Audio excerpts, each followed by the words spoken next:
I pray to Allah subhanahu wa ta'ala, oh Allah, please forgive me. And if Allah says you don't deserve to be forgiven,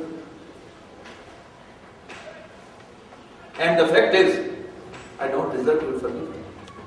If I look onto my atrocities, my mischiefs, my misconduct to Allah, to the human beings, the fact of the matter is I should not be forgiven. Yet I beg Allah forgiveness, don't I? Don't you? Why? Then stick to your principles. Don't beg Allah forgiveness because you don't deserve. There we beg forgiveness from Allah. And if Allah does not, if Allah is not charitable to us in forgiving us, none of us will enter paradise. Let me tell you. So, we have to listen to Allah. Allah Almighty is saying, beggar has a right. وَالَّذِينَ هُمْ عَنِ اللَّغْوِ مُعْرِضُونَ. And those who keep aloof from what is vain. You don't find this ayah in the second section. Whereas you don't find ayat 26, 27 and 28 in the first section. وَالَّذِينَ يُصَدِّقُونَ بِيَوْمِ الدِّينِ. And those who accept the truth of the day of recompense. وَالَّذِينَ هُمْ مِنْ عَذَابِ رَبِّهِمْ مُشْفِقُونَ. And those who are fearful of the punishment of their Lord. إِنَّ عَذَابَ رَبِّهِمْ غَيْرُ مَأْمُونٍ. As the punishment of their Lord is not at all to be felt secure of. Now, if a man has a firm belief in the hereafter, he will never involve in useless things. He will take care of each and every second of his life to earn something for the day of judgment. He's sitting before the TV, watching useless discussions, matches, because we don't have a firm belief in the day of judgment.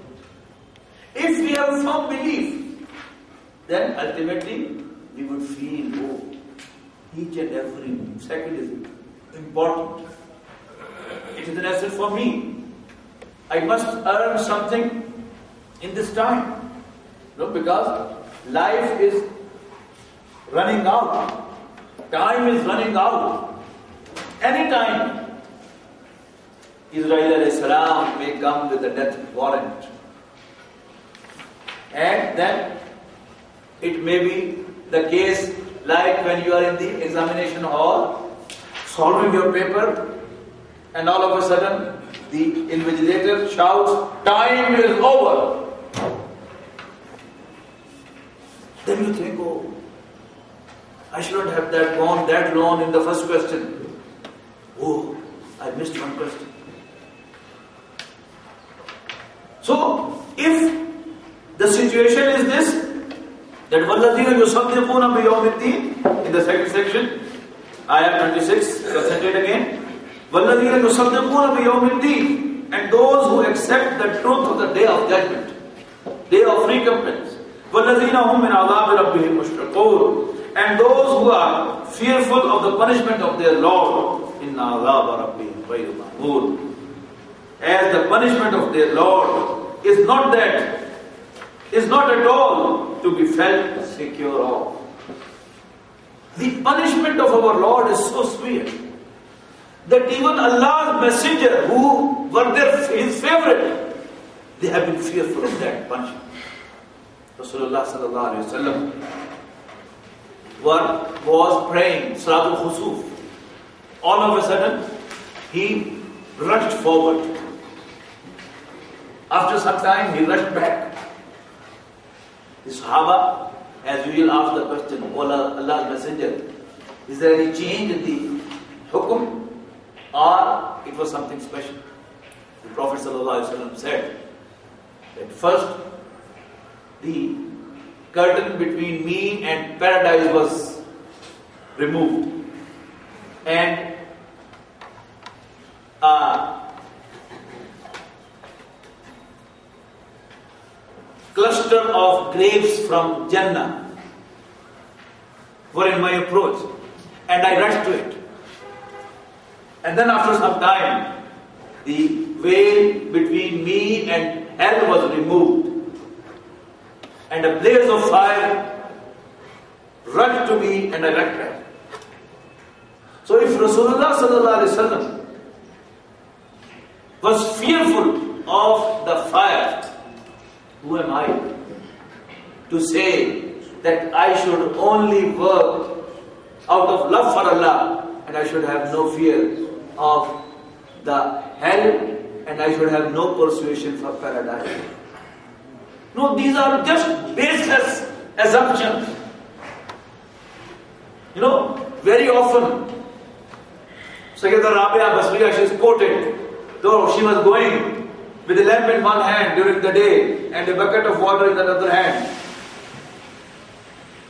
She was asked, where are you going? She said, I am going to extinguish the hell. I am going to burn out the paradise, ma'adallah. Because the people worship in pursuit of paradise and out of fear of hell. Instead, they should work out of love with Allah. It's a very beautiful assumption. Very beautiful assumption. But remember, first thing is, how can we prove that whether really Sayyidah Rabia Basriya said this or not? Number one.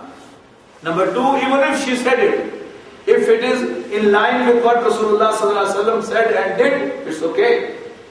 But if it is in contrast to what Rasulullah ﷺ said and practiced, then we will say we don't understand.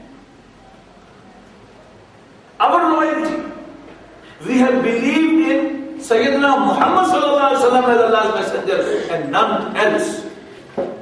We have respect for all our elders, but we at the same time believe that even the biggest shaykh can commit a mistake. He can be wrong somewhere. But one person, the last man who cannot be wrong anywhere, is Sayyidina Muhammad, Allah's Messenger, sallallahu alayhi wa sallam. So he feared. He used to cry in the small hours of the morning, standing before Allah subhanahu wa ta'ala. When he recited the ayat about hell, he used to cry. And the Quran clearly says about paradise, وَفِي ذَلِكَ فَلْيَتَنَافَسِ الْمُتَنَافِسُونَ. Oh yes, those who pursue must pursue the blessings of paradise. So who are we? And then, وَالَّذِينَ هُمْ لِفُرُوجِهِمْ حَافِظُونَ. And those who preserve their chastity by guarding their private from getting exposed. I first come to this section 1, first we read from here. وَالَّذِينَ هُمْ لِفُرُوجِهِمْ حَافِظُونَ. And who guard their private slash they should get exposed. إِلَّا عَلَىٰ أَزْوَاجِهِمْ, except to their wives. أَوْ مَا مَلَكَتْ أَيْمَانُهُمْ, or the maid slaves that their right hands possess. فَإِنَّهُمْ غَيْرُ مَلُومِينَ. Then indeed they are not blameworthy. In Christianity and some other religions, even to marry is not a religious thing. But in Islam, all the Muslims recognize that yes, one should get married and have sex with his wife. But the other one is not acceptable to most of us. In this era, 2010, what is this written? there is nothing in the Quran against the human nature. As I've been talking since yesterday, the nature of man and woman is entirely different from each other. Different from each other. Right? One of the features is, number one, she is more emotional. Keep that in mind. Number one, emotions.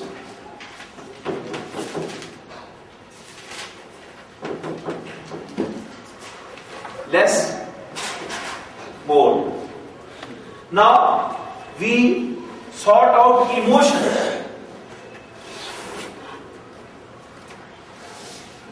Man's emotions are entirely different from that of woman. According to the Quran, the order of emotions of man is, you can find in ayah 24 of Surah Al-Imran, زُيِّنَ لِلنَّاسِ حُبُّ الشَّهَوَاتِ مِنَ النِّسَاءِ وَالْبَنِينَ وَالْقَنَاطِيرِ الْمُقَنطَرَةِ مِنَ الذَّهَبِ وَالْفِضَّةِ وَالْخَيْلِ الْمُسَوَّمَةِ وَالْأَنْعَامِ وَالْحَرْثِ. Beautified to men are, the word is nas. But since women are placed against it, so I am translating, beautified for men are the loves of their emotions. Women. Number two, sons.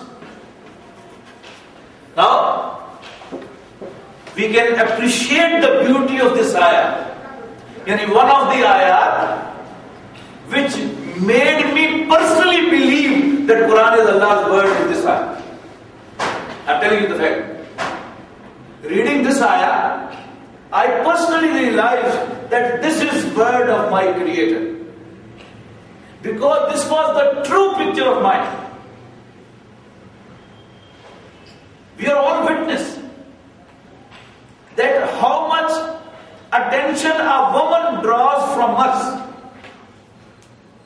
I give usually an example. That if we are sitting here, we are all alhamdulillah religious people. Some of us have grown grey hair like me. Yet, if I hear a voice of a woman, all of us would be inclined to see who is she. At least our attention will be diverted towards it. Isn't it? Yes. Whereas if there are same number of women here,